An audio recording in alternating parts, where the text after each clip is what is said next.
Bem, é uma satisfação estar com os irmãos aqui da Igreja de São Pedro III. Lucas me fez o convite de partilhar com os irmãos alguma coisa sobre determinadas porções do livro do Apocalipse. Acho que vocês estão estudando o livro do Apocalipse de maneira sequencial, não é isso? Já devem ter ido até o capítulo 5. E hoje nós vamos começar o estudo dos 7 selos do Apocalipse. Planejei da seguinte maneira: tratarmos hoje dos 4 primeiros selos e no próximo encontro dos 3 últimos selos do Apocalipse, certo? Bem, já foi apresentado, mas vou repetir. Meu nome é Anderson, eu sou membro da Igreja do Ibis, lá em Vila Velha. Eu tenho um site há muito tempo já, nós lançamos esse site em 2001, sobre cronologia profética. O nome do site é Concerto Eterno, www.concertoeterno.com. No momento ele não está com muito conteúdo, porque eu tinha um site já organizado, só que por um problema com a empresa que hospedava o site, o conteúdo se perdeu. E eu estou tendo que inserir o conteúdo novamente, só que há outros planos, há outros compromissos e ainda não pude avançar muito nessa atividade. Mas o site está lá, existe alguma coisa lá. Também eu mantenho junto com o irmão do Tiago, o Tiago do canal Adventismo Vivo. Com o irmão dele eu mantenho um outro canal que é História na Profecia. Lá nós pretendemos disponibilizar vídeos sobre todo o Apocalipse, mas ainda estamos nas igrejas, porque o trabalho de edição dos vídeos demora muito, é algo muito complicado mesmo. Nós já gravamos vídeos até Apocalipse 4, mas para editar os vídeos demora um pouco. Então nós já conseguimos lançar vídeos até a igreja de Tiatira. Mas hoje aqui nós já vamos tratar de algo um pouco mais além. Vamos tratar dos 7 selos do Apocalipse. Os irmãos sabem que os adventistas do 7º dia são a maior denominação cristã protestante que sustenta a escola historicista de interpretação profética. Logo depois da Reforma Protestante, a maioria dos protestantes, a maioria dos escritores protestantes, a maioria dos palestrantes protestantes era historicista. Isso significa que eles interpretavam as profecias bíblicas, em especial as de Daniel e Apocalipse, como se cumprindo através da história. Os protestantes pensavam assim na sua maioria, que as profecias de Daniel e Apocalipse se cumprem no decorrer da história. Mas posteriormente, no final do século XIX e começo do século XX, isso mudou. Os protestantes foram abandonando a visão historicista e passaram a acolher a visão futurista de interpretação profética. Então hoje, a maioria dos protestantes, principalmente os pentecostais e os das igrejas renovadas, o que eu quero dizer com igrejas renovadas? Igreja Batista renovada, Igreja Presbiteriana renovada, a maioria dos protestantes, em especial os pentecostais e os renovados é da linha futurista. O que significa isso? Significa que eles entendem que as profecias bíblicas, em especial as de Apocalipse, na sua maior parte ainda vai se cumprir, ainda está por se cumprir, futuramente. Quase nada ainda se cumpriu das profecias apocalípticas, Daniel, Apocalipse e uma e outra profecia da Bíblia. Já os católicos, na sua maioria, teólogos católicos, expositores católicos, na sua maioria, os católicos são preteristas, ou seja, eles entendem que a maior parte das profecias da Bíblia já se cumpriu, muitos séculos atrás, lá na época dos próprios profetas e apóstolos. E os adventistas do sétimo dia sobraram como a maior denominação cristã protestante, que segue a escola historicista. Para nós, parte das profecias se cumpriu nos tempos bíblicos, uma outra grande parte da profecia foi se cumprindo nos séculos seguintes. Algumas profecias estão se cumprindo agora e outras profecias ainda vão se cumprir. Então nós acreditamos que as profecias vão se cumprindo no decorrer da história, principalmente durante a era cristã, ou seja, entre a primeira vinda de Jesus e a segunda vinda de Jesus. Entenderam isso? Ok? Então, adventistas do sétimo dia, historicistas, católicos, preteristas, protestantes, futuristas. Mas existem protestantes preteristas, existem católicos futuristas. Eu estou me referindo à maioria. A maioria, quando eu falo a maioria, estou falando da maioria de teólogos, palestrantes, escritores, porque a membresia dessas igrejas nem sabe o que é isso, preterismo, futurismo, historicismo, profecias. Muitas vezes nunca leram Daniel, Apocalipse. Eu estou falando de teólogos, palestrantes, ministros religiosos, padres, pastores, eu estou falando disso, né? Então a nossa visão é historicista.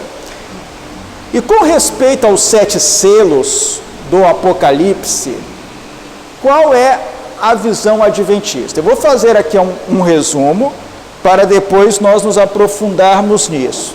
Eu vou me sentar para poder escrever. Então aqui nós temos a linha do tempo.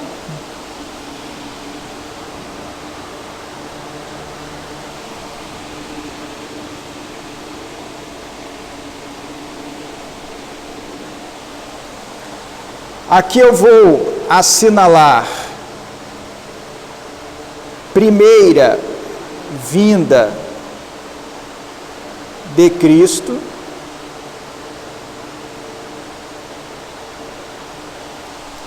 e aqui eu vou assinalar segunda vinda de Cristo.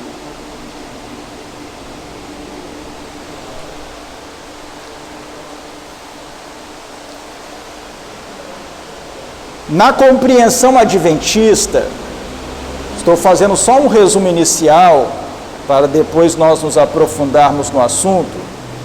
Os 7 selos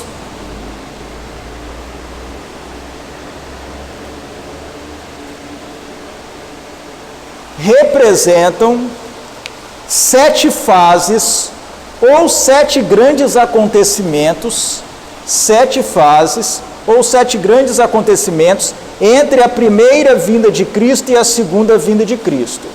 Esse intervalo entre a primeira vinda de Cristo e a segunda vinda de Cristo, nós vamos chamar de era cristã. Por que era cristã? Porque o mundo já existia antes disso. Antes da primeira vinda de Cristo, o mundo já existia. Mas antes da primeira vinda de Cristo, nós estamos num período anterior à era cristã. Aqui nós estamos na era cristã, são os últimos 2000 anos. Como que os adventistas do sétimo dia têm entendido os 7 selos desde os seus primórdios? Mais ou menos da seguinte maneira. Vamos colocar aqui. Primeiro selo. Para os adventistas, o primeiro selo começou ou no ano 27, ou no ano 31. Alguns autores falam 27, outros autores falam 31. 27 foi o ano do batismo de Jesus, 31 foi o ano da morte de Jesus, da ressurreição de Jesus e da descida do Espírito Santo sobre os discípulos. E para os adventistas, o primeiro selo representa essa época que vai ou do ano 27 ou do ano 31 ao ano 100, aproximadamente. O que aconteceu no ano 100? Bem, não sabemos se foi no ano 100, mas pelo menos perto do ano 100. Pode ter sido em 99, em 98, em 97, em 96. Foi a morte do apóstolo João. Então, para os adventistas, o primeiro selo é esse período compreendido entre os anos 27 ou 31 e o ano 100. Nós dizemos que esse período aqui é o período chamado Era Apostólica.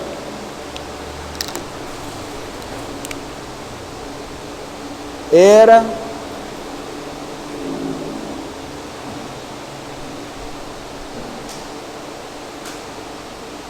Apostólica. Primeira fase da era cristã. Depois, entendem os adventistas que vem o segundo selo. O segundo selo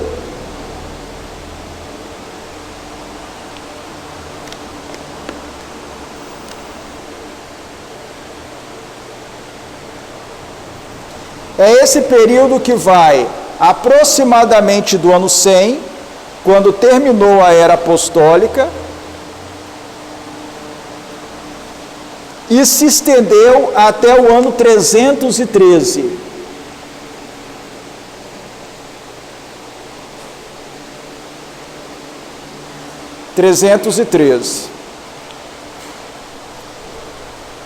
Esse período aqui é chamado de Era dos Mártires.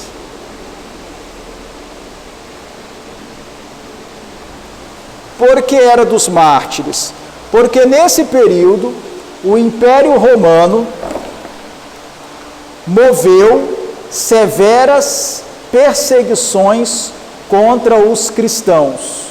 Nesse período que vai do ano 100 ao ano 313, é o período das perseguições do Império Romano contra a igreja cristã.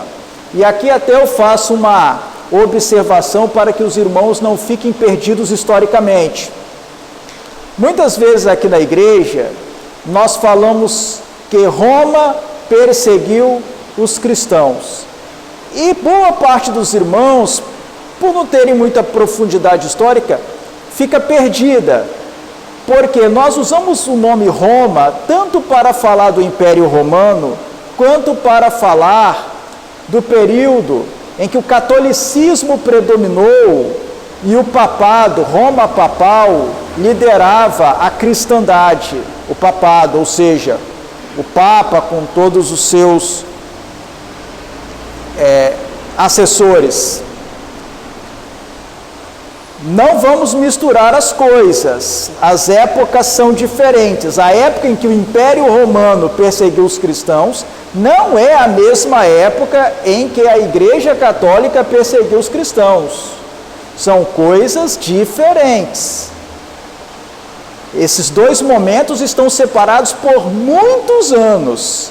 Aqui eu estou falando da época do Império Romano. O Império Romano nessa época aqui não seguia o cristianismo, seguia o paganismo. Ou seja, eles adoravam vários deuses, falsos deuses. Adoravam Júpiter, adoravam Juno, adoravam Vênus, adoravam Marte, adoravam muitos deuses, por meio de grandes estátuas. Eles não acreditavam no Deus de Abraão, de Isaac e de Jacó. Nesse período, o Império Romano perseguiu os cristãos, é a era dos mártires. Não foi o Papa, não. O Papa nem tinha poder aqui. Ele não tinha quase nenhum poder aqui, praticamente nenhum poder aqui. Aqui é o período dos imperadores romanos, dos Césares, que governavam sobre o Império Romano. Então, o Império Romano, com seu paganismo é a religião que não adora o Deus verdadeiro, adora falsos deuses por meio de estátuas, adora também as forças da natureza. Nesse período, o Império Romano perseguiu os cristãos e muitos cristãos foram presos, muitos cristãos foram torturados, muitos cristãos foram mortos. Todos os dias? Não era todos os dias. Quando a gente fala assim que do ano 100 ao ano 313 os cristãos foram perseguidos pelo Império Romano, não quer dizer que isso fosse todos os dias, todos os anos. Era uma coisa intermitente, ou seja, num determinado ano explodia a perseguição. Aí cristãos eram presos, cristãos tinham seus bens confiscados, alguns eram mortos, aí daqui a pouco a perseguição passava. Aí passavam-se alguns anos, estourava a perseguição de novo. Era um período de vai e vem, momentos de perseguição, momentos de calmaria, momentos de perseguição, momentos de calmaria. Nessa época aqui, o cristianismo era uma religião, na maior parte do tempo, ilegal. Você não tinha o direito de professar a religião cristã. Mas não quer dizer que você todos os dias poderia ser preso, poderia ser maltratado. Isso era em certos momentos que acontecia a perseguição. O período mais duro da perseguição foi o período de 10 anos que se estendeu do ano 303 ao ano 313. Aí foram 10 anos de perseguição sem parar. 10 anos de perseguição. Quem começou essa perseguição aqui foi o imperador Diocleciano. Imperador Diocleciano que começou essa perseguição. Não foi ele quem levou a perseguição até o ano 313, mas ele começou. Foi o período de perseguição mais acirrada, esses anos aqui, no final da era dos mártires, segundo selo. Nós entendemos que isso aqui é o segundo selo, é a época do segundo selo. Aí, nós vamos para o terceiro selo.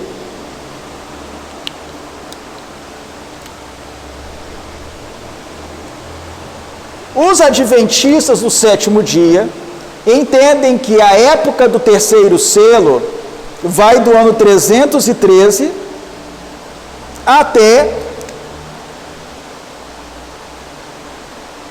em algum momento, em torno de 538.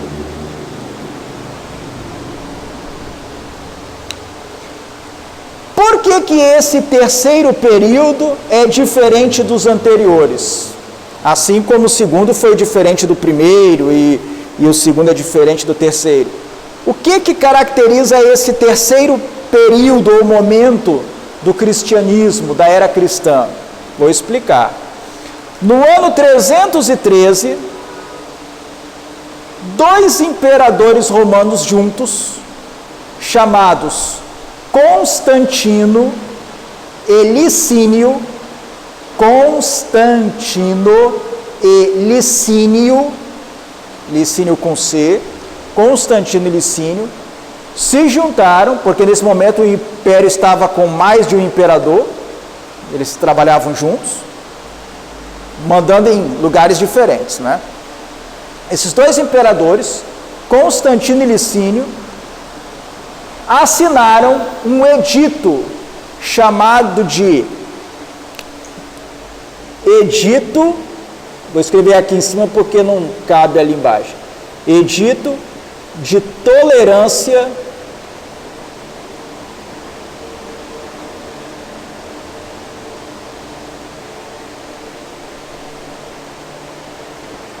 de Milão.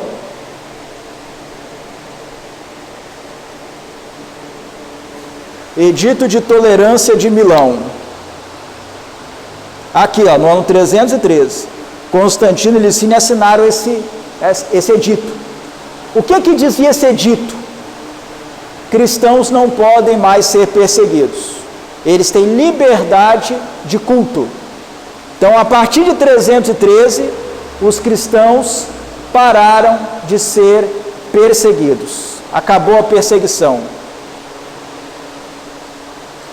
E Constantino começou a favorecer os líderes cristãos e os cristãos.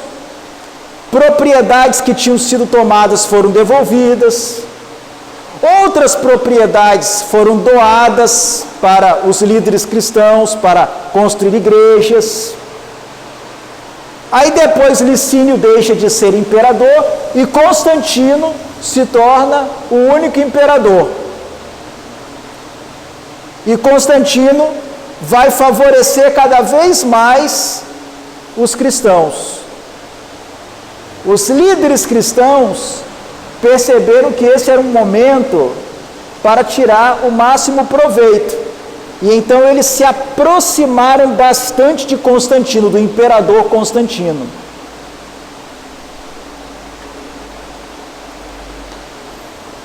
Então houve uma aproximação da igreja com o poder político, com o Estado romano. Houve uma aproximação. Então nós chamamos isso aqui de Era do Compromisso. Era do Compromisso.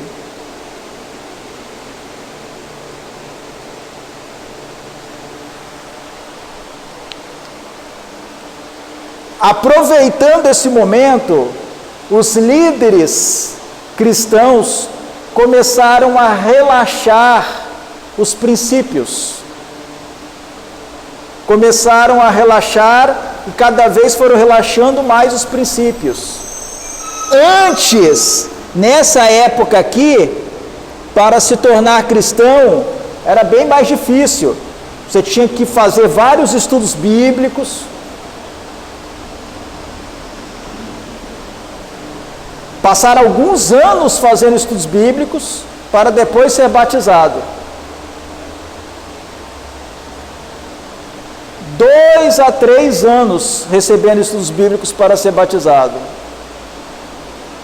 Alguns talvez até estranhem isso, mas lá no livro dos Atos dos Apóstolos, as pessoas ouviam a mensagem e já eram batizadas. É porque aqueles ali eram judeus. Eles já guardavam o sábado, já sabiam dar o dízimo, já não comiam carnes imundas, não adoravam falsos deuses, não praticavam muitas outras coisas. Agora, quando o cristianismo foi se expandindo e foi avançando para áreas que eram predominantemente pagãs, aí eles enrijeceram as normas. Nesse período aqui, para você ser batizado, eram uns 2 ou 3 anos fazendo estudos bíblicos, depois daquele primeiro momento. Isso é documentado. Quando chega aqui, não. Aí eles começam a relaxar. Já a pessoa sabia só um pouquinho e já era batizada. A igreja foi inchando a partir daqui.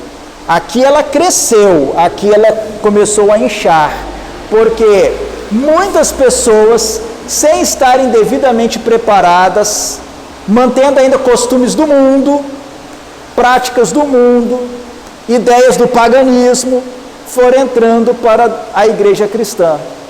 E nessa época aqui, os líderes cristãos começaram a usar de artifícios para tentar pregar alguma coisa para essas pessoas. Os pagãos eram acostumados a usar estátuas. Não eram acostumados a uma religião sem estátua. Então agora os líderes cristãos começaram a colocar estátuas na igreja. Em vez de colocar a estátua da deusa Hera ou Juno, eram a mesma deusa, não é mais Hera, não é mais Juno, agora é a Virgem Maria. Foram adaptando as coisas. Então as práticas do paganismo foram sendo reaproveitadas na igreja, com uma capa de cristianismo, com uma capa de Bíblia. Era do compromisso. Muitas falsas doutrinas foram entrando na igreja aqui nesse período. Aí nós vamos para o quarto selo.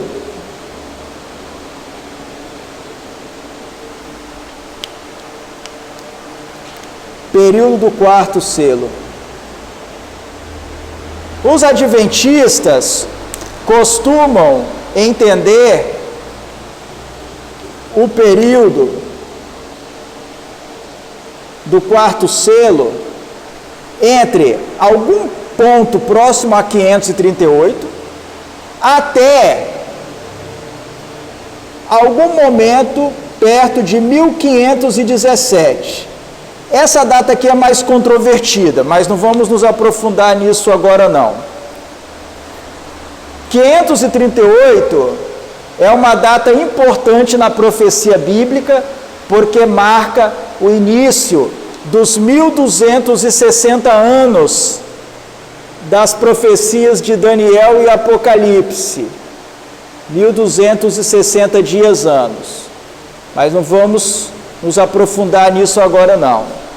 É uma data importante para o estabelecimento do poder papal, Roma papal.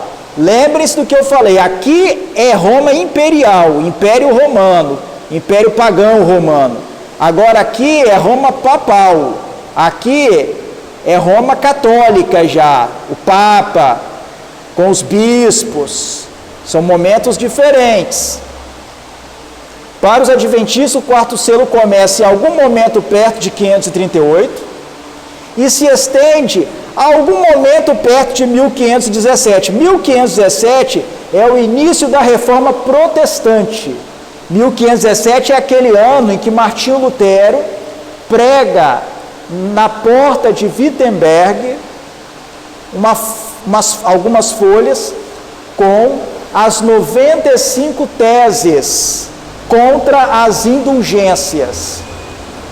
Aliás, não confundam, a casa publicadora publica um livro chamado 95 Teses sobre a Justificação pela Fé. Não tem nada a ver com as 95 teses de Lutero, são coisas diferentes. O título 95 Teses confunde as pessoas. Aqui são 95 teses contra as indulgências, é outra coisa. Bem, esse período aqui nós chamamos de Era da Apostasia.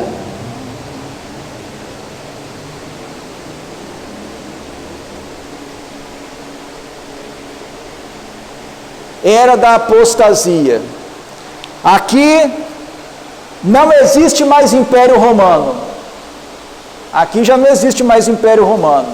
Pelo menos não o do Ocidente, o do Oeste. Aqui a Europa já está toda dividida, existem os ingleses, existem os franceses, existem os alemães, ela já está toda dividida.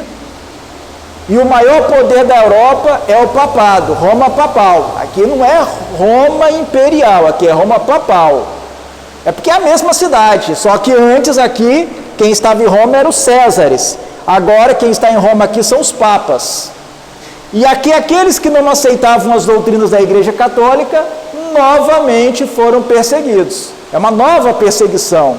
Aqui os cristãos foram perseguidos. Aqui pagãos perseguem cristãos. Aqui não. Aqui é cristãos apostatados perseguem cristãos que querem ser fiéis à palavra de Deus. São dois momentos diferentes. Aqui quem está por cima, quem está comandando tudo, são os papas, com os bispos, né, toda a estrutura da Igreja Católica. Aí depois vem o quinto selo.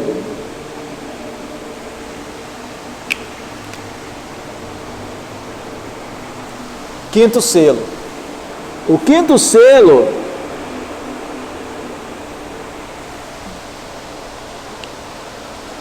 para os adventistas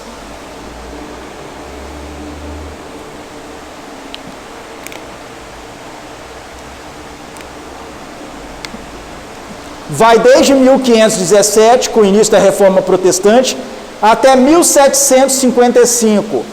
1755 é a data do grande terremoto de Lisboa. O grande terremoto de Lisboa. Ah, mas por que o quinto selo vai até o grande terremoto de Lisboa? Vou explicar isso depois, não é agora. Aqui só estou dando uma visão panorâmica. Essa aqui nós vamos chamar de Era da Reforma.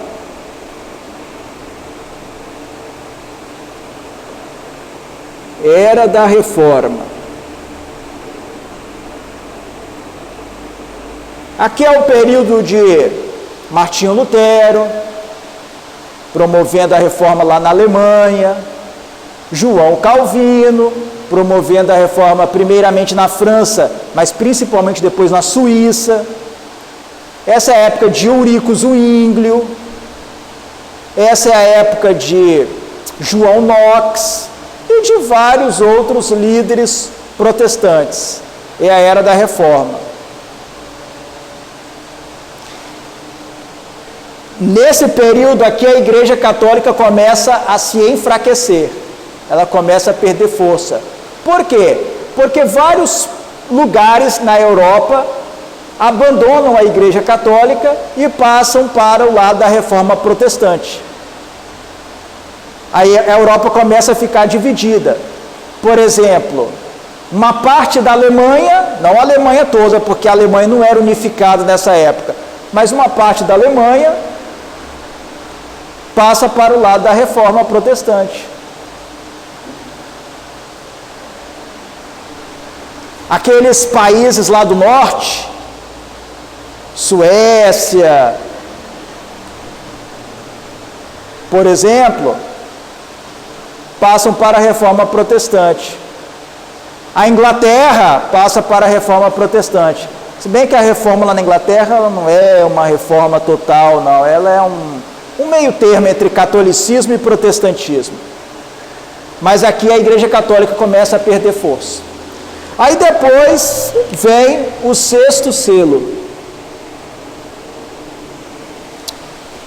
Tem que passar para cá.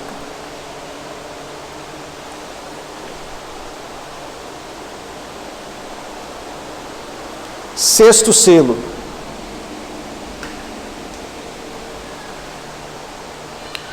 Não, vou até tirar esse marco aqui.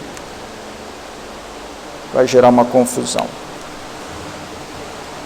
O sexto selo é na interpretação adventista,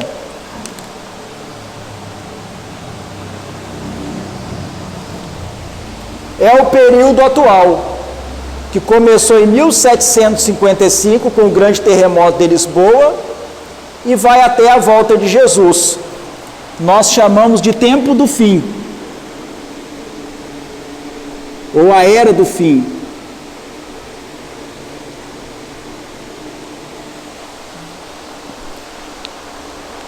E depois vem o sétimo selo.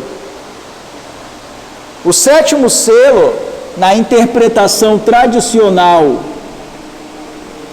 adventista,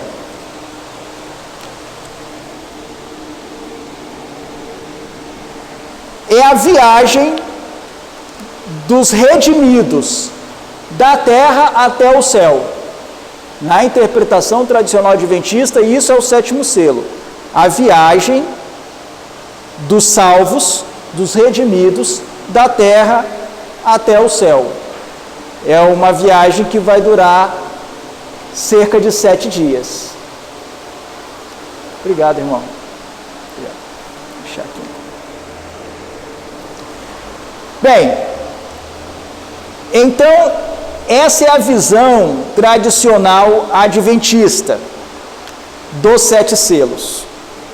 Fiz essa apresentação panorâmica para os irmãos poderem se situar melhor, para então nós podermos ir agora ao texto, senão alguns irmãos poderiam ficar um pouco perdidos.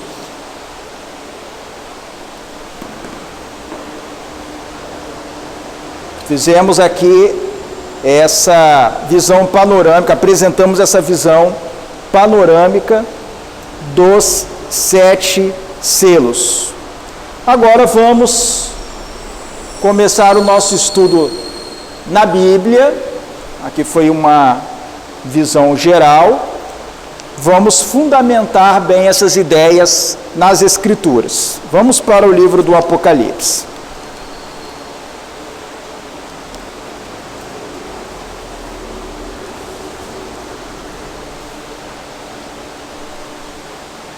Até aqui, deu para entender pelo menos o que foi explanado. Eu sei que há muita coisa ainda para ser explicada, mas do que foi explanado aqui, especificamente do que foi dito, ficou alguma dúvida? Alguém quer fazer alguma pergunta ou alguém quer fazer algum comentário?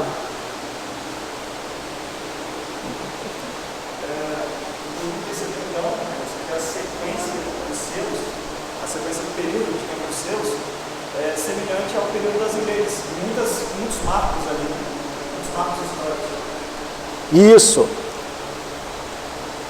Os períodos dos 7 selos são quase os mesmos das 7 igrejas. Quase os mesmos. O primeiro selo corresponde à primeira igreja, igreja de Éfeso. O segundo selo corresponde à segunda igreja, igreja de Esmirna. O terceiro selo corresponde à terceira igreja, igreja de Pérgamo.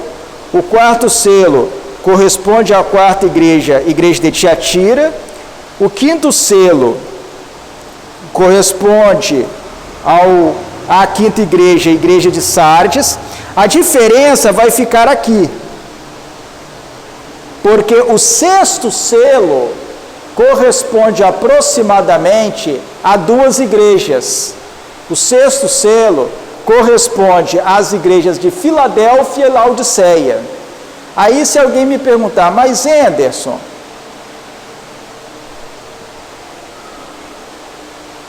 como é que você sabe que o sexto selo mais ou menos abrange o período das 2 últimas igrejas? Como você sabe disso? Por que não poderia ser o sexto selo correspondendo à sexta igreja e o sétimo selo correspondendo à sétima igreja? É porque quando a gente lê o conteúdo do sexto selo, a gente vê que o sexto selo começa com acontecimentos que estão ali no início do período da sexta igreja, e o sexto selo termina com a volta de Jesus. A volta de Jesus aparece no sexto selo. Então, como a volta de Jesus aparece no sexto selo, eu tenho que colocar o tempo, a época do sexto selo, desde aqui, quando também começa a sexta igreja, o período da sexta igreja, e tenho que levar o sexto selo até a volta de Jesus. É por causa de uma informação que está dentro do texto referente ao sexto selo. Se a gente ler lá os versos 14, 15 e 16, a gente vê que ali é uma descrição da volta de Jesus, quando os ímpios dirão: caí sobre nós e escondei-nos da face daquele que se assenta no trono e da ira do Cordeiro, porque chegou o grande dia da ira deles, e quem é que pode suster-se? Isso está no finalzinho do sexto selo. Então, por causa dessa informação, o sexto selo tem que ir até a volta de Jesus, e ele acaba englobando, abrangendo os períodos da sexta e da sétima igrejas. Ok? Muito bem. Mas vamos fundamentar melhor isso aqui. Por que é importante fundamentar isso aqui bem? Pelo seguinte: os pentecostais e os renovados vão dizer: isso é bobagem, isso é invenção dos adventistas, não faz nenhum sentido isso não tem nenhum fundamento. Os pentecostais e os renovados. Não esses irmãos que vocês encontram por aí, porque eles nem sabem que isso existe. Estou falando dos teólogos, os pastores. Eles vão dizer: essa interpretação dos adventistas é bobeira, não tem fundamento. Teólogos e alguns padres, a maior parte dos padres não, mas os padres mais estudiosos vão dizer: isso aqui é bobagem, não tem fundamento, invenção dos adventistas. E existem agora alguns irmãos adventistas da igreja que também estão contra isso aqui, que abandonaram a nossa visão tradicional. Essa visão aqui que eu apresento para vocês, que eu acabei de apresentar para vocês, é a que aparece em boa parte dos nossos livros adventistas. É a visão que aparece desde um livro de Urias Smith, que é um autor lá da época da Sra. White, passando pelo comentário bíblico adventista do sétimo dia, que já é dos anos 50, passando pela obra do Mervyn Maxwell, que é publicada pela Casa Publicadora Brasileira. Em português se chama Uma Nova Era segundo as Profecias do Apocalipse. Esse aqui, ó. Aqui é o que está aqui.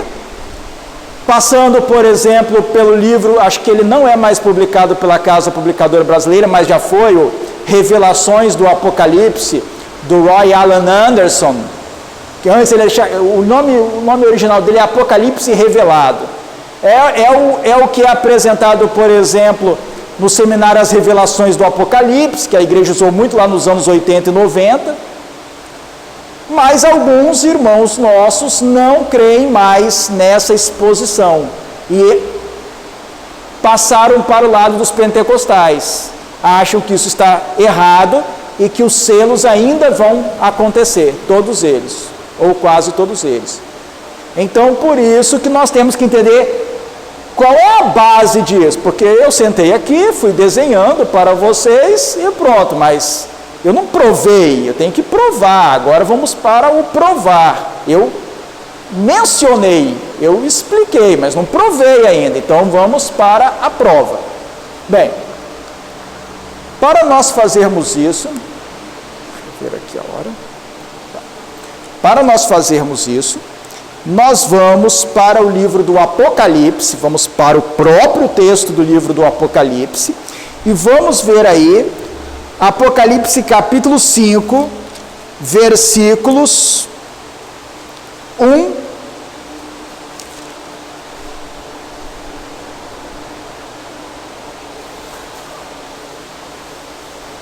Vamos ler até o verso 12. Quem poderia ler para mim, me ajudar na leitura? Voz alta.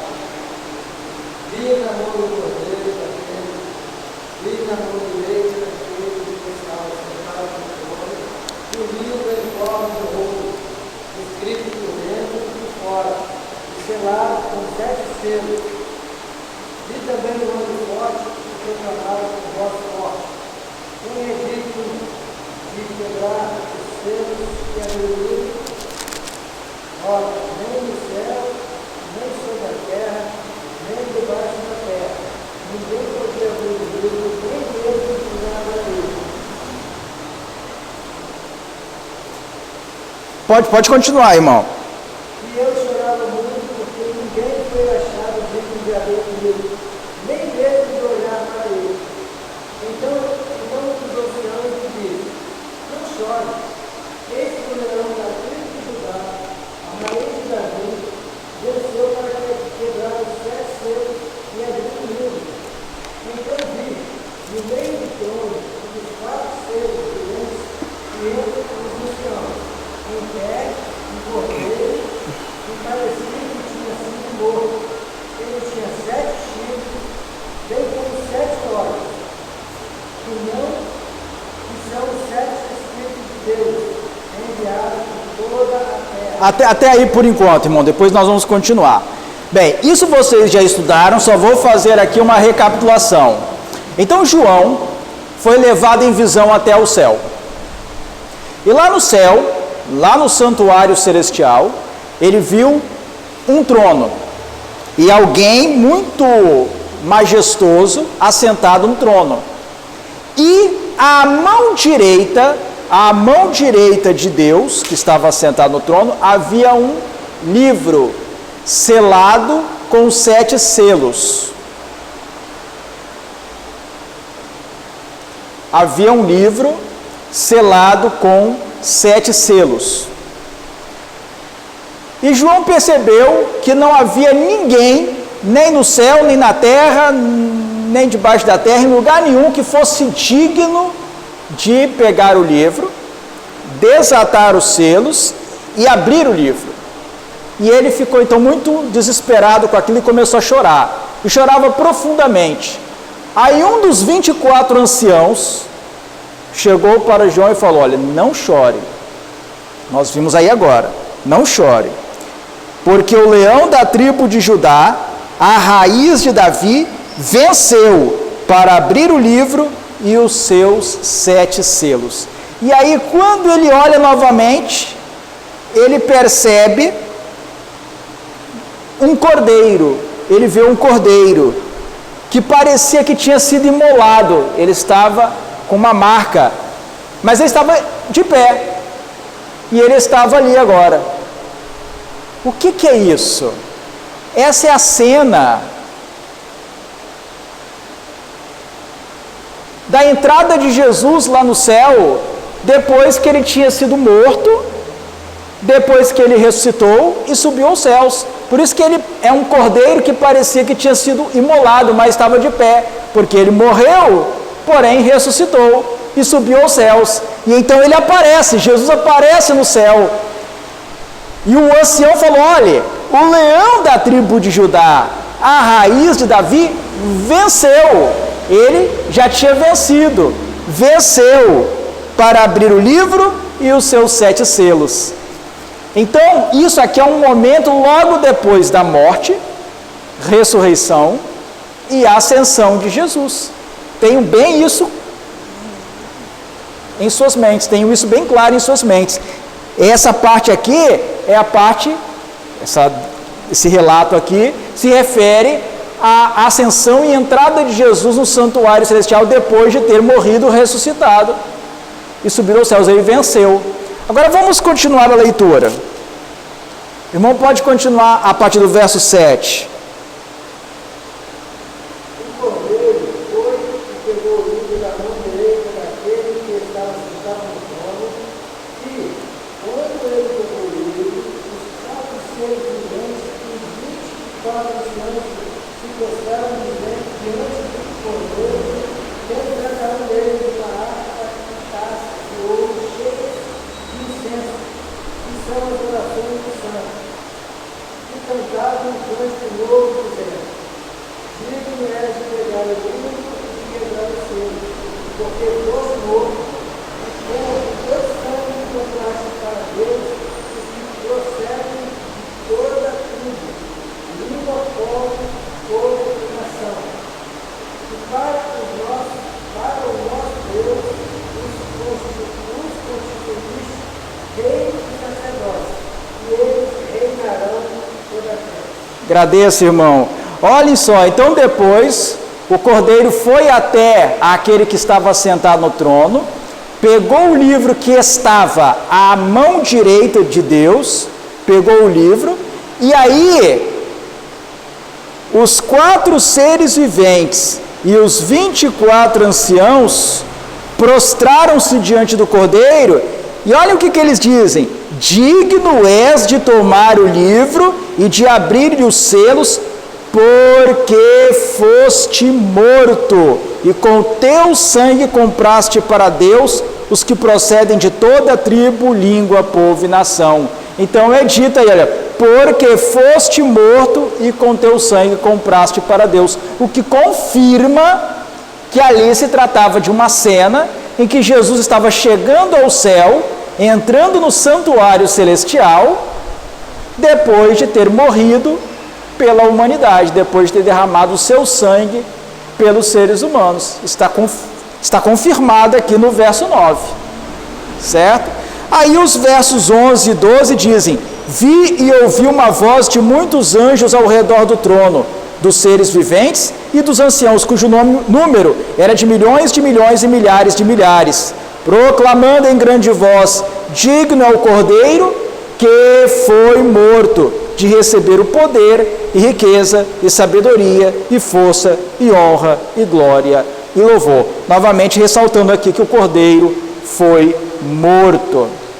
Bem, por que eu li esse... Ah, pode falar, irmã. Então, aqui ele decretou assim que ele odeia, né? Ele que a morte, Deus não entrou no céu, ele subiu, e aí que ele entrou no santuário. Aí ele entrou no santuário. Hã? O lugar santíssimo que se diz aqui, né? Santo aqui e santíssimo lá. Não, o santo também lá. Sim, mas ele entrou no santíssimo, para começar então a obra do... Aqui não, aqui ele está no lugar santo. Aqui ele está entrando no lugar santo. Porque se a irmã lê o verso... Se a irmã volta ao capítulo 4, Apocalipse 4, no verso 5, Apocalipse 4, verso 5, é dito assim: do trono saem relâmpagos, vozes e trovões, e diante do trono ardem 7 tochas de fogo, que são os 7 Espíritos de Deus. Essas 7 tochas de fogo são as 7 lâmpadas de fogo do candelabro. Então aqui ele está no lugar santo do santuário. Ele só vai entrar no lugar santíssimo posteriormente. Esse ambiente que João está descrevendo aqui é o do lugar santo do santuário celestial. Tanto é assim que, se a irmã for lá para Apocalipse capítulo 8, Apocalipse capítulo 8, versos 3 e 4, a irmã vai ler o seguinte: veio outro anjo e ficou de pé junto ao altar, com um incensário de ouro, e foi-lhe dado muito incenso para oferecê-lo com as orações de todos os santos sobre o altar de ouro que se acha diante do trono. E da mão do anjo subiu à presença de Deus a fumaça do incenso, com as orações dos santos. Esse aqui é o altar de incenso, é o altar em que se queima incenso com as orações dos santos. Esse ambiente que João está vendo aqui é o lugar santo do santuário celestial. O lugar santíssimo vai aparecer mais para frente dentro do Apocalipse. Ele vai aparecer, mas ainda não aqui, é um pouco mais para frente. Bem, mas o que eu estou querendo ressaltar é que a cena de Apocalipse 5, versos 1 até o 12, que foi o trecho que nós lemos, é a entrada de Jesus no santuário celestial para o início do seu ministério no santuário do céu. E isso aconteceu quando Jesus subiu aos céus, 2000 anos atrás, no ano 31 da era cristã. Jesus subiu aos céus no ano 31 da era cristã. Então essa cena de Apocalipse 5 se refere à subida de Jesus para o céu e, na verdade, mais propriamente, ao momento em que ele entra no santuário e ele se apresenta depois de ter sido morto, depois de ressuscitar. Por que que isso é relevante? Por que que isso é relevante? Porque isso vai ajudar no nosso raciocínio sobre os selos. Pensem bem, raciocinem comigo. Apocalipse 5 é Jesus chegando ao céu, depois de ele ter morrido, depois de ele ter ressuscitado e depois de ele ter subido aos céus. É Jesus entrando no santuário, se apresentando ali no santuário, diante dos anjos, diante dos 24 anciãos, os 4 seres viventes, o trono de Deus, tudo mais. É esse momento. E isso é o ano 31. Aí o cordeiro pega o livro, que eu não sei se o Lucas chegou a comentar com vocês, não é um livro assim, né? Ele é um rolo. Comentou isso? Já comentou. É um rolo, por isso que ele fala assim que está escrito por fora e por dentro, porque aqui não faria muito sentido. Como que eu iria ver que se ele está escrito por fora e por dentro? Mas como é um rolo, você consegue ver, né, que ele está escrito por fora e por dentro. Aí esse rolo está com 7 lacres, 7 selos. E ele vai começar a desatar os selos, a tirar os selos, a tirar os lacres. Ora, ele começa a tirar os lacres quando ele sobe ao céu no ano 31 da era cristã e entra no santuário. Por isso que o primeiro selo é aqui, ó, começando no ano 31. É nessa época aqui. Porque Jesus entra no santuário depois de subir aos céus e agora ele vai desatar os selos. Ele começa a desatar os selos depois que ele sobe aos céus. E o final do 6º selo mostra a volta de Jesus. Já comentei isso aqui. O final do 6º selo é a volta de Jesus. Então olhem bem. O cordeiro começa a desatar os selos quando ele sobe aos céus, ano 31. E na parte final do 6º selo, existe uma referência à volta de Jesus, aqui. Então, a abertura dos selos está entre esses extremos. É isso que eu estou querendo mostrar para os irmãos nesta tarde. A abertura dos 7 selos está entre esses extremos. Entre o momento em que Jesus entra no santuário, depois que ele sobe aos céus, e a segunda vinda dele, que é mencionada no final do 6º selo, sendo que o 7º selo é a própria viagem dos redimidos até o céu. Mas vamos dar mais substância a isso. Vamos dar mais elementos para isso que eu acabo de explanar para os irmãos. Porque o que eu acabei de explanar para os irmãos agora é o fundamento de todo o nosso raciocínio.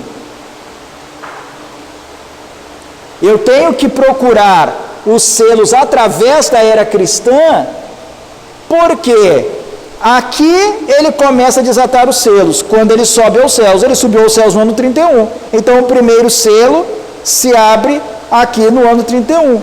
E no final do 6º selo está a volta de Jesus.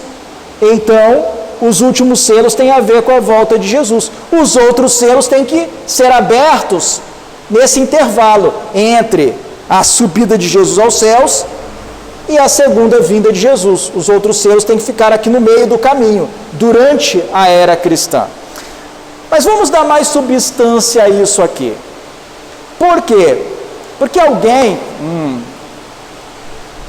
um pentecostal,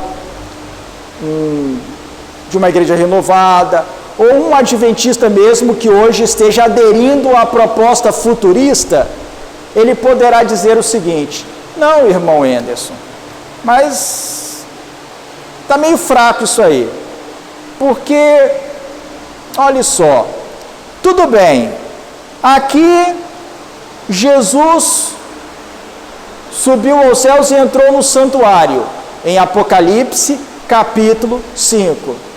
Mas pode ser que ele tenha, na prática, demorado bastante para abrir os selos. Pode ser que ele tenha deixado para abrir os selos só pertinho da volta dele. e então todos os selos vão ser abertos bem perto da segunda vinda de Jesus.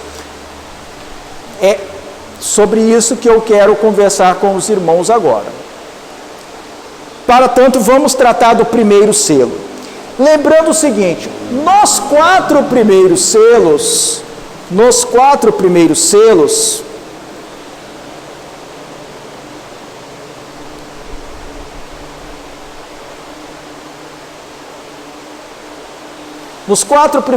nós temos os 4 cavaleiros do Apocalipse.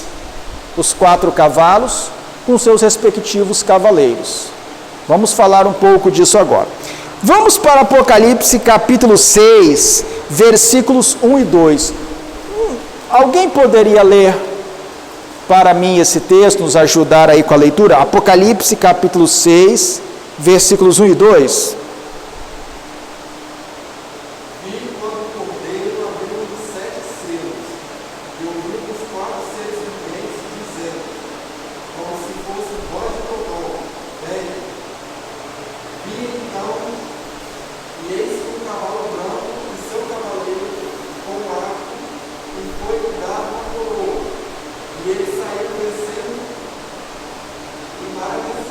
Ótimo. Então, o Cordeiro abriu o selo e diz o texto que um dos 4 seres viventes falou assim: vem. E aí apareceu um cavalo branco com o seu cavaleiro, e esse cavaleiro tinha um arco. E ele recebeu uma coroa e saiu vencendo e para vencer. Vamos tratar desse primeiro selo. Olhem só que coisa interessante. Quando o Cordeiro abre o primeiro selo, aparece um cavalo branco com o seu cavaleiro. Vocês sabiam que o cavalo branco aparece em outro momento do Apocalipse? Onde? Alguém sabe dizer onde? Apocalipse capítulo 19. Lê para a gente, por favor. Apocalipse 19, verso 11. Apocalipse capítulo 19, verso 11. E o céu aberto, e eis um cavalo branco. O seu cavaleiro se chama Fiel e Verdadeiro, e julga e peleja com justiça. E aí, existe toda uma longa descrição. Vale a pena ler também, irmão, o verso 14. E seguiam os exércitos que há no céu, montando cavalos brancos, com vestiduras de linho finíssimo, branco e puro. Certo. Muito bem. Depois os irmãos podem ler com atenção Apocalipse versos 19, 11 a 21. Sugiro que os irmãos leiam em casa, com calma, Apocalipse capítulo 19, versículos 11 a 21. Apocalipse 19, versos 11 a 21, é a descrição simbólica da segunda vinda de Jesus. O Apocalipse todo, ele vai preparando o leitor para esse grande momento. Desde o primeiro capítulo de Apocalipse, o leitor vai sendo preparado para o grande momento de Apocalipse 19, versos 11 a 21. Do verso 11 ao verso 21, nós temos uma descrição simbólica da volta de Jesus. Jesus vem montado num cavalo branco, os anjos vêm montados em cavalos brancos também, e eles vêm para a terra. E aí as nações são mortas. Nós podemos ver isso no verso 21, Apocalipse 19, verso 21. Os restantes foram mortos com a espada que saía da boca daquele que estava montado no cavalo, e todas as aves se fartaram das suas carnes. É a morte dos ímpios por ocasião da volta de Jesus. A espada que sai da boca dele é a palavra de Deus. Jesus diz o apóstolo Paulo em 2 aos Tessalonicenses, ele destruirá os ímpios com o sopro da sua boca. Então essa espada é a espada da palavra de Jesus, da palavra de Deus, que destrói os ímpios, que mata os ímpios por ocasião do seu segundo aparecimento glorioso. Então, Apocalipse 19, versos 11 a 21, traz uma descrição simbólica da volta de Jesus. Tanto é que o capítulo 20 traz o milênio que vem logo depois, os 1000 anos que vem logo depois da segunda vinda de Jesus. Aí alguém pode se perguntar, mas quer dizer que na volta de Jesus, Jesus vai vir montado num cavalo, os anjos vão vir montados em cavalos? Isso é uma descrição simbólica. O objetivo é mostrar que Jesus e os anjos vão vir como se fosse um exército invadindo a terra, invadindo o império das trevas, invadindo esse domínio da besta, da imagem da besta, do dragão. São os exércitos celestiais invadindo a terra. Esse que é o objetivo dessa descrição simbólica. Certo. Mas então aqui em Apocalipse 19, versos 11 a 21, Jesus vem montado num cavalo branco. Essa é a segunda vinda de Jesus.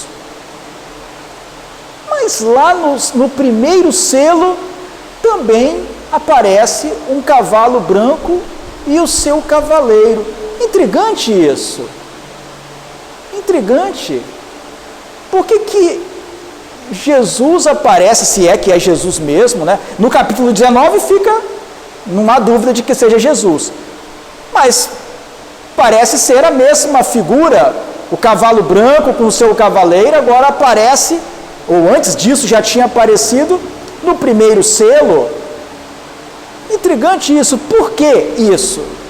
Por quê? Essa é uma primeira informação que nós vamos guardar agora.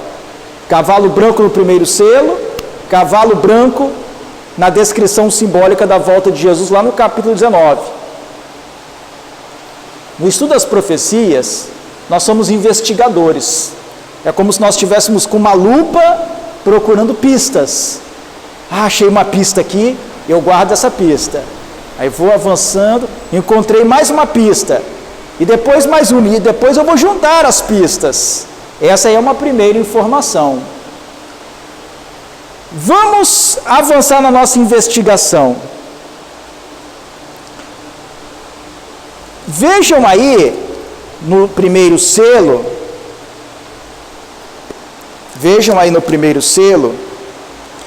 que o texto diz assim: e foi-lhe dada uma coroa. E foi-lhe dada uma coroa. Apocalipse, capítulo 6, versículo 2. E foi-lhe dada uma coroa. Quem estiver anotando, anote essa informação. Quem estiver marcando na Bíblia, marque essa informação. E foi-lhe dada uma coroa. Agora vamos para Apocalipse 19. Vamos voltar lá para Apocalipse, capítulo 19. Vamos ver o que está escrito aí no verso 12. Quem poderia ler para nós Apocalipse 19, verso 12?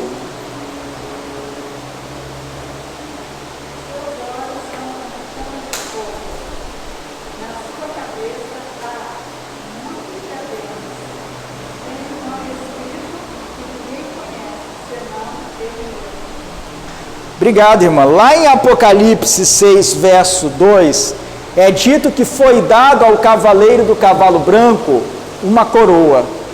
Aqui, em Apocalipse 19, verso 12, é dito que esse cavaleiro que vem montado no cavalo branco, vindo do céu, né? Porque ele viu o céu aberto, João viu o céu aberto, ele vem do céu, ele tem muitos diademas na sua cabeça. E para a gente entender o símbolo aqui, eu vou ter que tratar de um outro ponto. Não sei se você chegou a tratar desse assunto, Lucas, mas de qualquer forma eu vou ter que tratar do ponto. Um parênteses, vou abrir parênteses aqui. Aliás, são parênteses, né? Vou abrir parênteses aqui. vou ter que me sentar novamente para escrever aqui para os irmãos, para tentar deixar a ideia mais clara.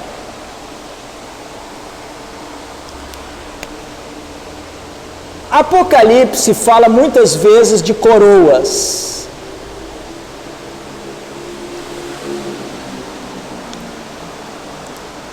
Mas existe uma diferença entre coroas e coroas dentro do Apocalipse, que nem sempre fica muito clara no português.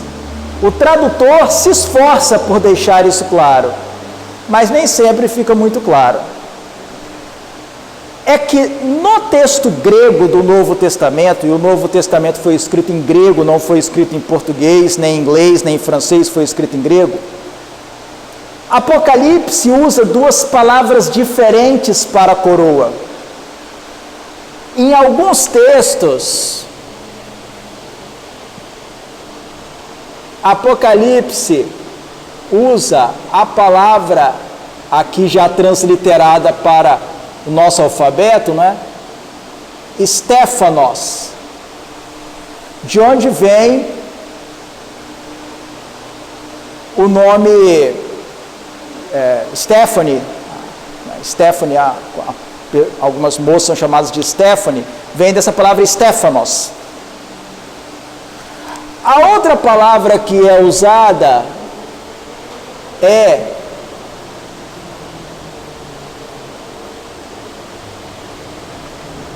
diadema, de onde vem a nossa palavra diadema. Stéphanos e diadema. Isso é coroa, e isso aqui também é coroa. Coroa e coroa. Mas qual é a diferença entre essas duas palavras gregas? Stéphanos e diadema. Vou explicar. Stéphanos é a coroa da vitória. Coroa da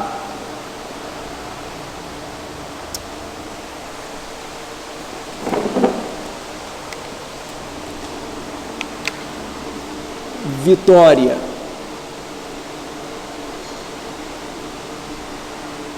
Diadema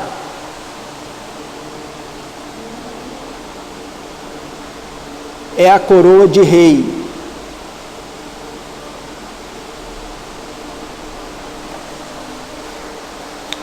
Stéphanos, coroa da vitória. Diadema, coroa de rei.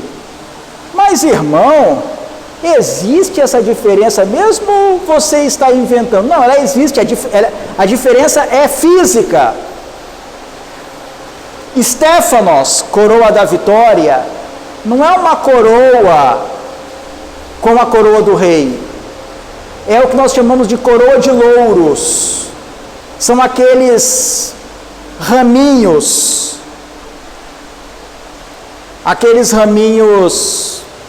entrelaçados. Essa coroa era para aqueles que vencessem numa competição. Então eles recebiam aqueles raminhos entrelaçados. Isso é Stéphanos, coroa da vitória. Diadema já é a coroa de rei. Quem recebe Stéphanos não necessariamente é rei. Quem recebe diadema é rei. Então são duas coroas bem diferentes. Quem participa de uma corrida, pode mostrar para os... Opa! Aqui, Stéphanos. Isso é Stéphanos. Isso é coroa da vitória. Quem recebe Stéphanos não necessariamente é rei. Quer dizer que participou de uma corrida, chegou em primeiro lugar, ganhou Stéphanos. Lá nos Jogos Olímpicos, eles usavam essas coroas de ramos, coroa de louros. Agora, quem é rei usa uma coroa de ouro, não é? É diferente. Poderia ter diferentes formatos, mas era uma coroa de ouro. Pois bem, o cavaleiro do cavalo branco, ele recebe Estéfanos no primeiro selo. Lá no primeiro selo, em Apocalipse 6, verso 2, a coroa que ele recebe, porque lá no grego está Estéfanos, a coroa que ele recebe é a coroa da vitória, é a coroa de louros. Já no capítulo 19, versículo 12, a coroa com a qual o cavaleiro do cavalo branco vem, na verdade as coroas, são diademas. Ele vem com várias diademas. Aí vou fazer uma informação à parte aqui, agora é informação à parte, hein? Apocalipse 19, verso 12 diz que o cavaleiro do cavalo branco vem com várias diademas, várias coroas de rei. A senhora White, numa visão, ela viu que essas coroas, elas não estavam assim, uma aqui, uma aqui, uma aqui, uma pendurada na orelha, não, era uma dentro da outra. Ela viu na visão, então tem a coroa e outra, era uma dentro da outra. Por isso que fala diademas no plural, mas é uma dentro da outra. Quando o cavaleiro do cavalo branco do capítulo 19 vem com várias diademas, o que se está querendo dizer com isso? O que se está querendo dizer com isso é a informação do verso 16. Quem poderia ler para nós Apocalipse 19, verso 16?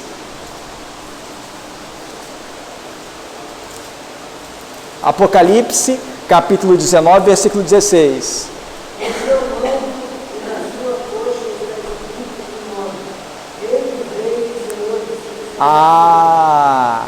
Ele agora ele vem do céu com várias diademas, porque ele é Rei dos reis e Senhor dos senhores. É coroa de rei. Ele é rei, mas ele não é um rei qualquer. Ele é o Rei dos reis e ele é o Senhor dos senhores. Lá no primeiro selo, não. Lá no primeiro selo, ele só tem coroa da vitória. Ele tem Estéfanos. Ele só tem Estéfanos. Lá no capítulo 19, ele tem diademas, coroas de rei. Que ele é Rei dos reis e Senhor dos senhores. Então é mais uma informação que eu dei para vocês aí. Acabei saindo do... Mais uma informação...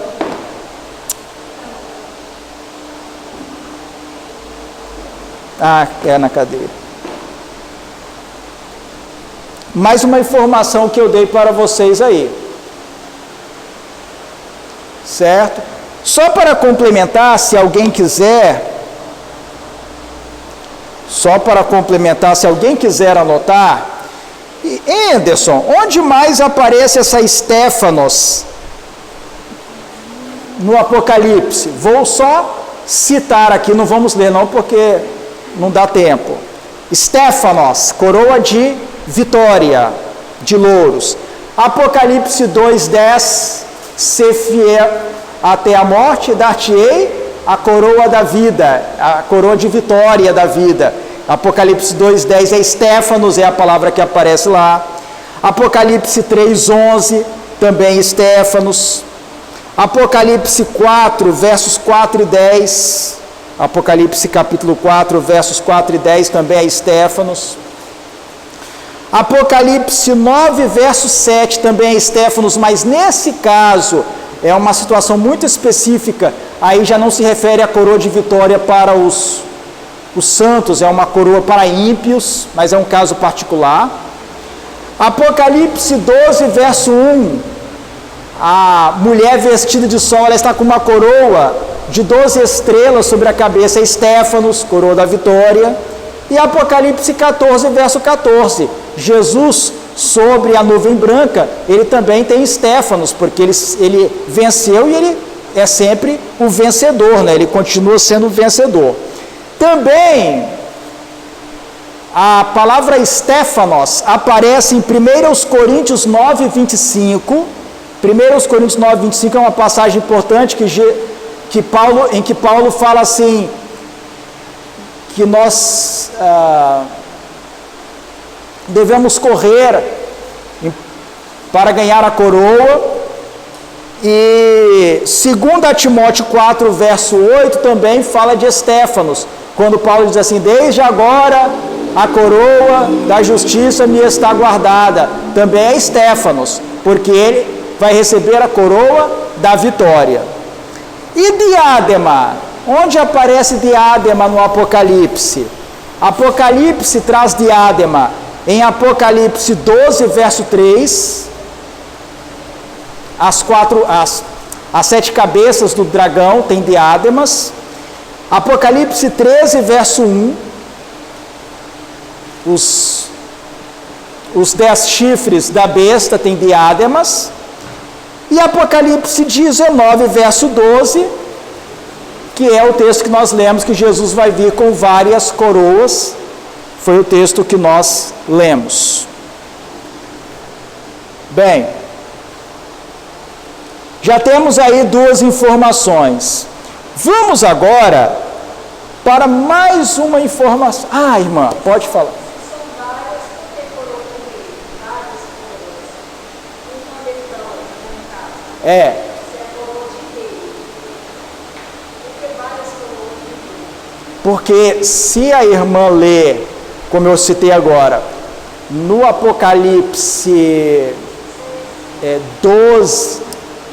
12, verso 3, o dragão está com as coroas sobre a sua cabeça, quer dizer que ele está mandando, mas o reino vai ser tirado do poder dele, do controle dele, e vai ser entregue para Jesus. Então Jesus, ele vai, na sua volta, na sua segunda vinda, ele vai se assentar no seu trono de glória.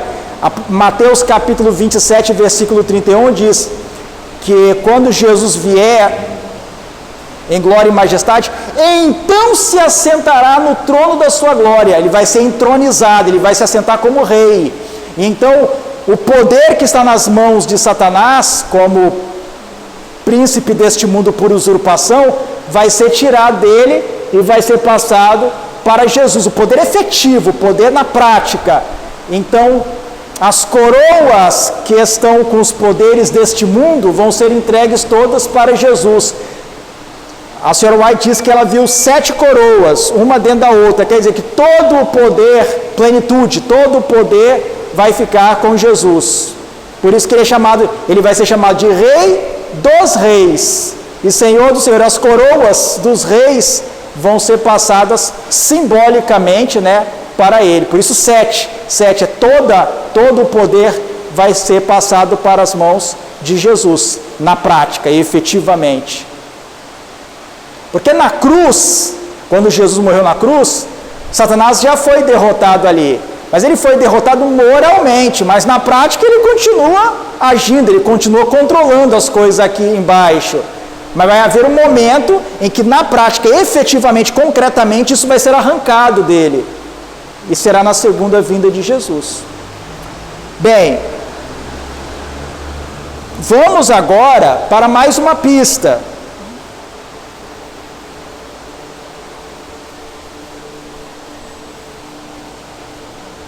Vamos agora para mais uma pista.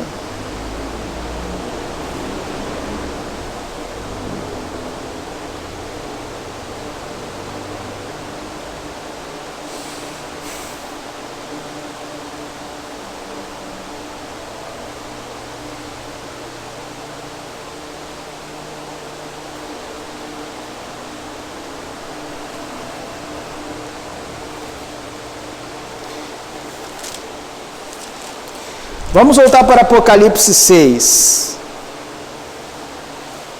Diz assim: e ele saiu vencendo e para vencer. E ele saiu vencendo e para vencer. Aqui nós temos alguns dados muito interessantes. Muito interessantes. Em poucas palavras nós temos dados muito interessantes, informações muito interessantes. E ele saiu vencendo e para vencer. O que o ancião tinha dito para João lá no capítulo 5, versículo 5, vamos voltar para Apocalipse capítulo 5, versículo 5, diz assim: todavia um dos anciãos me disse, não chores, eis que o leão da tribo de Judá, a raiz de Davi, venceu para abrir o livro e os seus 7 selos. Venceu para abrir o livro e os seus 7 selos.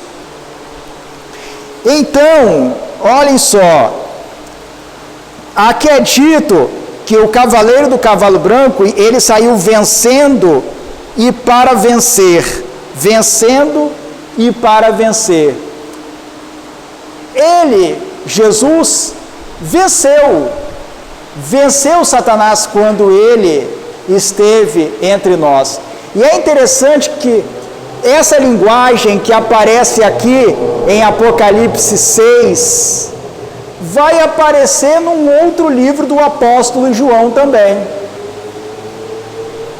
Vejam bem que é dito aqui, e ele saiu vencendo e para vencer. Essa palavra saiu, ela só aparece aqui com respeito aos 4 cavaleiros. Só aparece aqui. Se vocês olharem aí para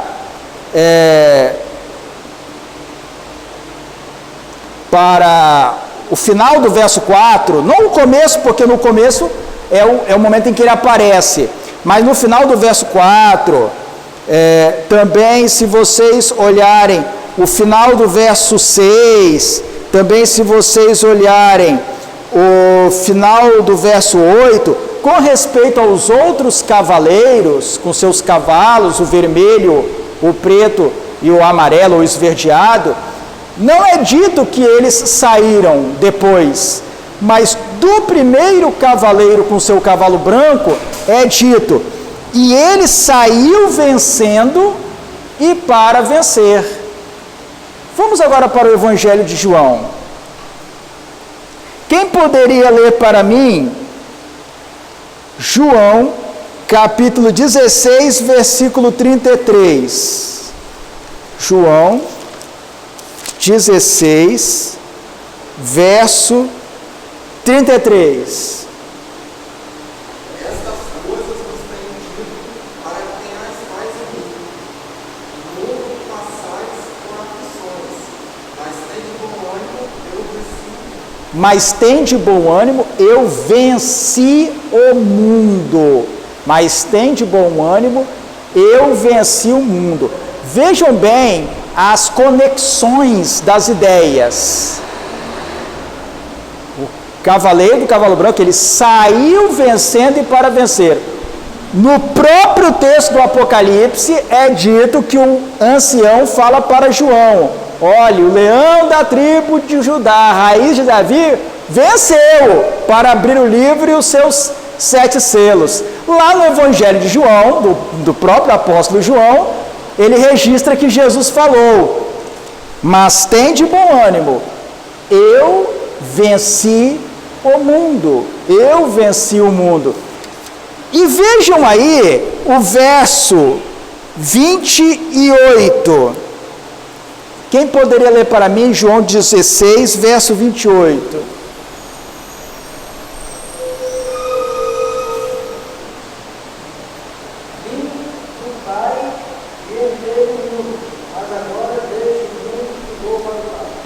Aqui na Almeida Revista e Atualizada, a linguagem está adaptada e a gente acaba não percebendo a conexão muito claramente.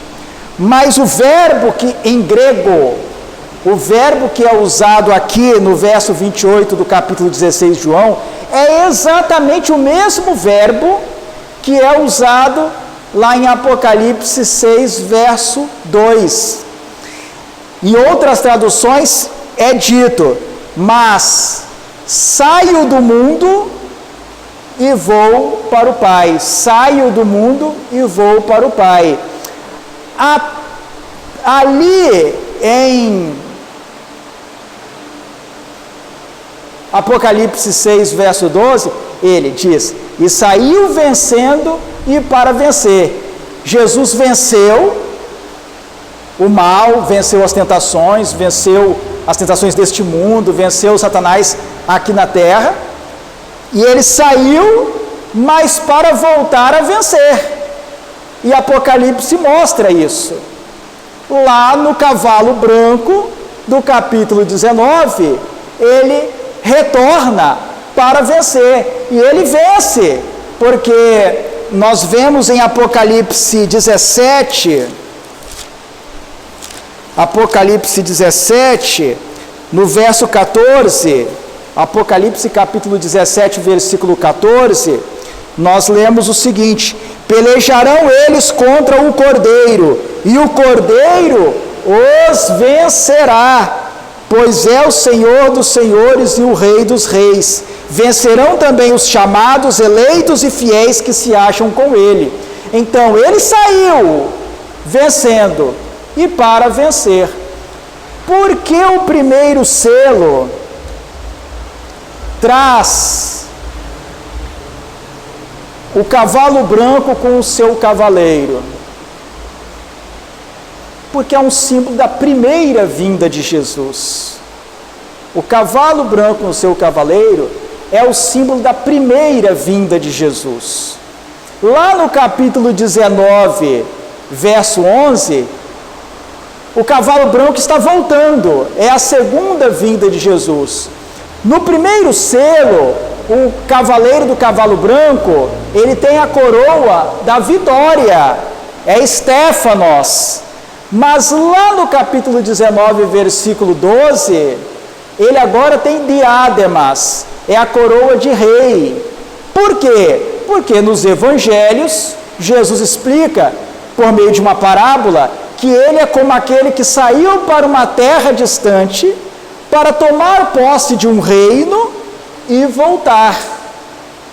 Ele foi para tomar posse de um reino e voltar, porque o Pai vai dar para ele o reino, e agora, investido no poder do reino, ele volta, mas agora ele não volta apenas com uma coroa de vitória, Estéfanos, mas ele vem com a coroa de rei. Eu não tenho muito tempo para tratar disso aqui com mais profundidade, mas Apocalipse apresenta isso de uma forma muito bonita e muito interessante. Em Apocalipse existe uma evolução das imagens, das cenas, em direção ao recebimento do reino por Jesus. Jesus recebe o reino e depois Jesus toma posse do reino como Rei dos reis e Senhor dos senhores, lá no capítulo 19. Não temos como nos aprofundar sobre isso hoje, mas essa é a ideia do Apocalipse.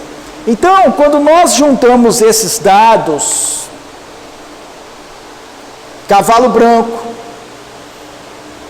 que é o mesmo do capítulo 19, coroa, primeiramente Estéfanos, depois coroa de rei, vencendo e para vencer, saiu vencendo, ele saiu vencendo e para vencer, é o único do qual se diz isso, que saiu. Jesus diz: olha, eu saio do mundo e volto para o Pai, mas ele saiu vitorioso,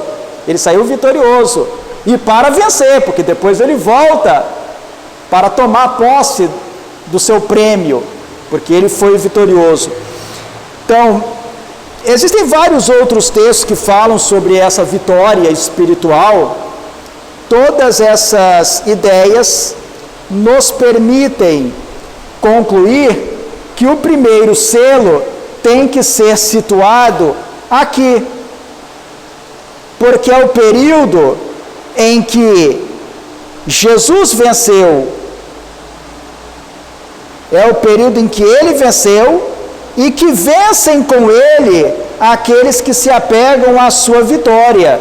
Nós temos em Apocalipse essa ideia, dentro do próprio livro do Apocalipse. Vamos para Apocalipse capítulo 12, versículo 11. Apocalipse capítulo 12, versículo 11. Apocalipse 12 fala da expulsão de Satanás.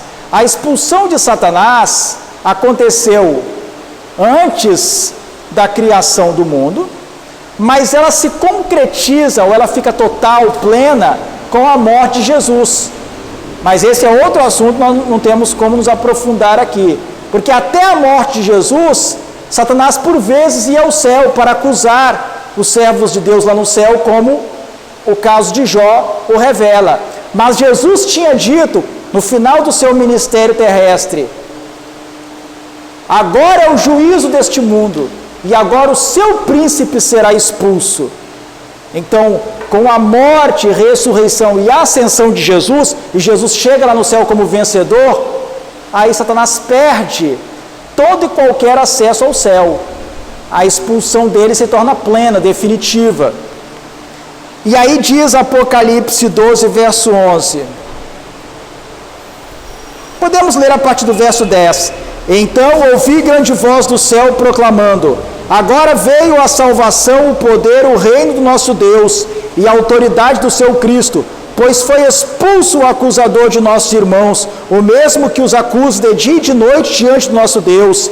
Eles, pois, o venceram, a ideia de vitória, eles, pois, o venceram, por causa do sangue do Cordeiro e por causa da palavra do testemunho que deram, e mesmo em face da morte, não amaram a própria vida. Então, por causa desses elementos, nós podemos situar a abertura do primeiro selo no período aqui da era apostólica. É o período do ministério de Jesus, principalmente da morte de Jesus, da ressurreição de Jesus, da ascensão de Jesus ao céu, e o começo da igreja, em que os apóstolos e os primeiros discípulos estão seguindo de perto os ensinamentos e o exemplo de Jesus. O branco é um símbolo da pureza. Dentro do próprio livro do Apocalipse, o branco é indicado como símbolo da pureza. Eu não vou ler não, porque já não temos tempo, mas se alguém quiser anotar, pode anotar aí que a ideia de branco, a ideia transmitida pelo branco é a de pureza. Nós temos Apocalipse 3, versos 4, 5 e 18, transmitindo essa ideia. Apocalipse capítulo 3, versículos 4, 5 e 18, transmitindo essa mesma ideia de pureza. Jesus foi puro, e Ele quer que os seus discípulos sejam puros também. E na era apostólica, os apóstolos e os discípulos de Jesus buscaram a presença de Deus, buscaram a comunhão com Deus, e permitiram ser guiados pelo Espírito Santo de Deus para serem puros. Eles buscavam a pureza, por isso o cavalo, ele é branco, símbolo da pureza de Jesus, que foi transmitida para os seus apóstolos e discípulos. O arco é o símbolo da luta espiritual. Posso indicar aí para os irmãos lerem depois, os Salmos capítulo 18, versículo 34, Salmos capítulo 18, versículo 34, e Zacarias capítulo 10, versículo 4. Zacarias capítulo 10, versículo 4. Eu não vou ler porque o tempo já não permite. Eu tinha planejado seguir até aqui, mas eu fiz pelo menos a apresentação da sequência geral dos selos, e estou fundamentando melhor o primeiro selo, porque fundamentando aqui o primeiro selo, eu tenho um ponto de partida para fazer a progressão dos selos subsequentes. Então, sintetizando, resumindo, aqui em Apocalipse 6, versos 1 e 2, vi quando o Cordeiro abriu um dos 7 selos, isso no ano 31, quando ele entrou no santuário celestial, depois de subir aos céus, e ouvi um dos 4 seres viventes dizendo como se fosse voz de trovão: vem. Vi então, e eis um cavalo branco e o seu cavaleiro com um arco. O cavalo branco e o seu cavaleiro são o símbolo aí de Jesus. O branco é a pureza, o arco, a batalha espiritual, e foi-lhe dado uma coroa, símbolo da vitória espiritual. Jesus venceu o mundo, e ele saiu vencendo. Jesus saiu deste mundo vitorioso, e para vencer, para voltar a vencer. O primeiro selo é símbolo, então, resumindo, da primeira época da história da igreja, que abrange aí a obra de Jesus, o ministério de Jesus. Por isso, muitos preferem começar o primeiro selo no ano 27, porque é aqui que começa o ministério de Jesus. O ano 31 é especialmente importante, porque é o ano da morte, ressurreição, a ascensão de Jesus e o derramamento do Espírito Santo sobre a igreja no dia de Pentecostes, mas o ministério de Jesus começa no ano 27, então são duas datas igualmente importantes.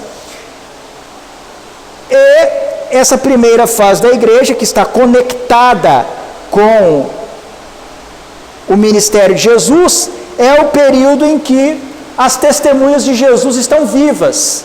Os apóstolos e os discípulos que viram Jesus aqui na terra, que estiveram com Jesus, que falaram com Jesus, que viram Jesus já ressuscitado, que viram a ascensão de Jesus aos céus, é o período da era apostólica de Jesus e daqueles que foram testemunhas do seu ministério, da sua morte, da sua ressurreição e da sua ascensão, é a era apostólica. Nesse período a doutrina era pura, era branca, como a cor do cavalo branco. A doutrina era pura.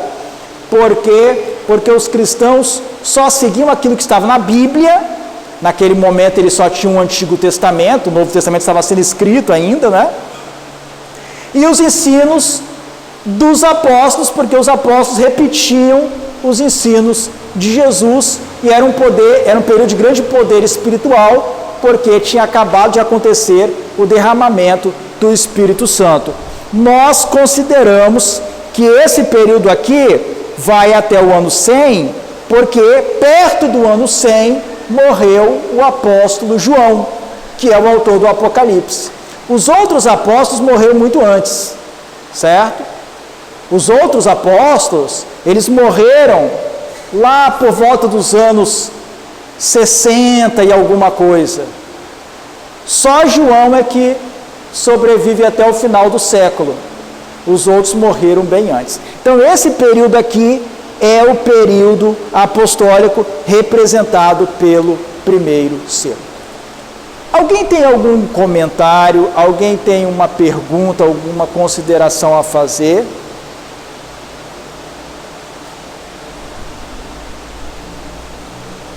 Deu para entender a ideia?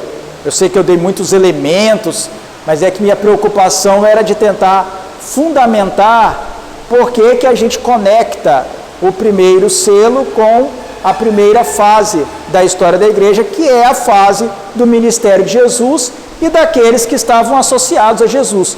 Não somente os apóstolos, mas outros discípulos, porque outros discípulos que não eram do grupo dos apóstolos também viram Jesus pregando, curando, ressuscitando mortos, ou viram Jesus ressuscitado. O apóstolo Paulo fala que cerca de 500 pessoas viram Jesus ressuscitado. Que coisa maravilhosa, né?